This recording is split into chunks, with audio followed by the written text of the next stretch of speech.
انه عنده اطماع في አሁን የኢሳያስ አፈወርቂ ጉዳይ ላይ አንድ በጣም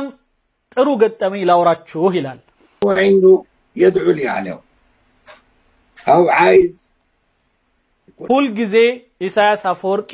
የበላይ እጅ እንዲኖረው ይፈልግ ነበር በህወሓት ላይ በትግራይ ላይ በኢትዮጵያ ላይ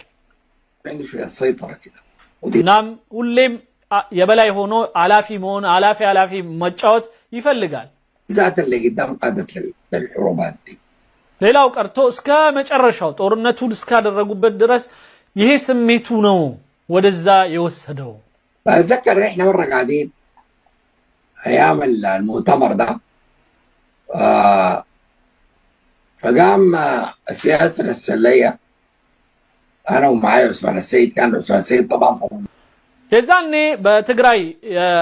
እንትን ይሄ ስብሰባው በሚደረግበት ወቅት ለብቻው ገንጠል ብሎ ጠራኝ አለ አንድ ቦታ ላይ والي هو الجماعه اللي استلموا السلطه اياه መጀመሪያ ስልጣኑ እንደወሰዱት ነው ከዛ አይ ቲንክ በኤርትራ ውስጥ ሆነው ነው وبدا يباشر معاهم حتى قبل ما ينظم نفسه ويقبلوا يعني يقدم اوراق اعتماد ولا انت سفير قل اشترك بعدين نعمل لك اوراق الاعتماد دي فيما بعد ሌላው ቀርቶ እኛ አንድ በቃ ኤምባሲ ትሆናለህ ወዲያው ወደ ስራ ትገባለህ ምናምን ያለው ሰው ነው ይላል ኦኬ فقام سياس درس الليله انا وعثمان قال يا اخواننا تعالوا الليله عايزين نحتفل بالانتصار የድል ችቦና አብረን ሆነን የድል ጫወታ እንጫወት ብሎ ጠራኝ አለ እኔና ጓደኛዬን تعالوا هنا الشارع አብረን ቁጭ ብለን قاعد في بيت الضيافه يا ابو خرفان وطبحوها وبقامطتو اردو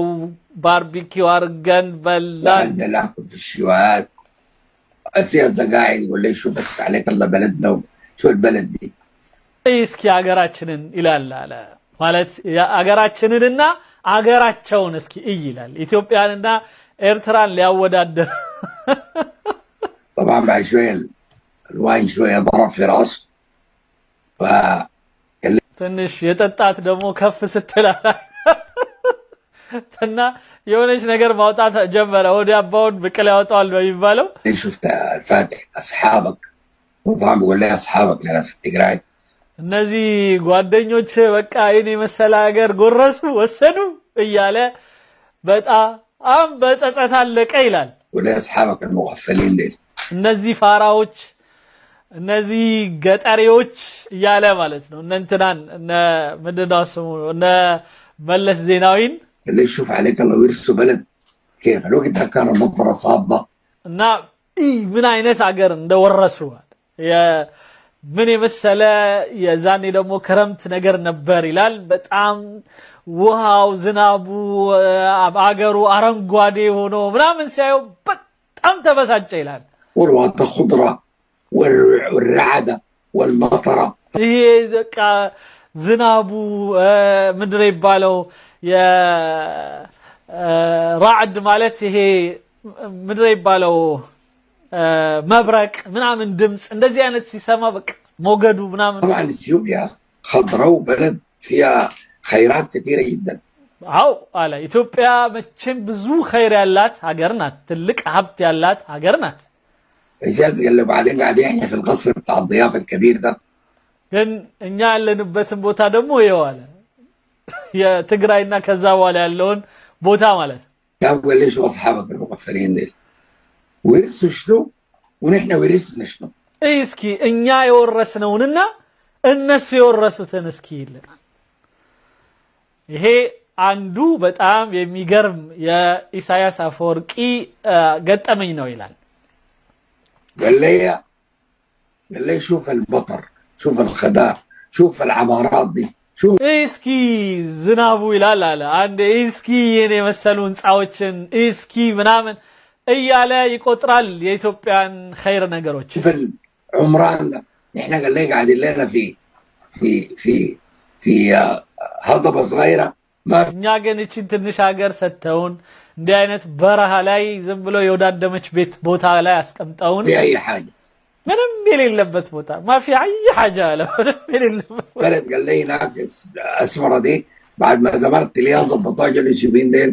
خربوها كلها، خلوا لنا خرابه. ትንሽ ኢትዮጵያኖቹ ካሳመሯት በኋላ ማለትም የኃይለ ሥላሴ ጊዜ ምናምን ትንሽ ካሳመሯት በኋላ እንደገና መተው خربዋት። እነሱም ትግሬዎቹም እሱም አንድ ላይ ሆነው ያው በጦርነቱ ምናምን የወዳደመች ቤት ነው ያስረከቡን። قلت له معلش ما بتبنيها. قال لي والله ከዛ ምን ችግር አለው ትገነባዋለህ አልኩት አለ። እስካሁን አልገነባውም እንጂ انا ما فات بيقعدني بيحاول يتعالى عن الناس زي ግን የሱ ችግር ምንድነው? ኃይለኛ የሆነ የመኩራራት እና የበላይነት ስሜት ግን ነበረበት። ከኔ በላይ ላሳር ነበር፣ የፍርዓውናዊ አካሄድ ነበረው። ودي في النهايه قادت للحرب اكشولي. ይሄ ደግሞ ምንም አልጠቀመውም፣ ጭራሽ ወደ ጦርነት ሁሉ ነው የወሰደው። لانه من جاء قاتلهم في الحتت الحزبيه اللي كانت يعني هو اعتبر انها جزء من اريتريا وكده وقاتلوه فيها. ያ ኢትዮጵያ አንዱ አካል ናት የኢትዮጵያ ናት ብሎ ይሄ ባደሜ ምናምን አካባቢ ያደረገውን ጠብ ታስታውሳላችሁ ይላል። قتال عنيف. فالحته دي وكان عنده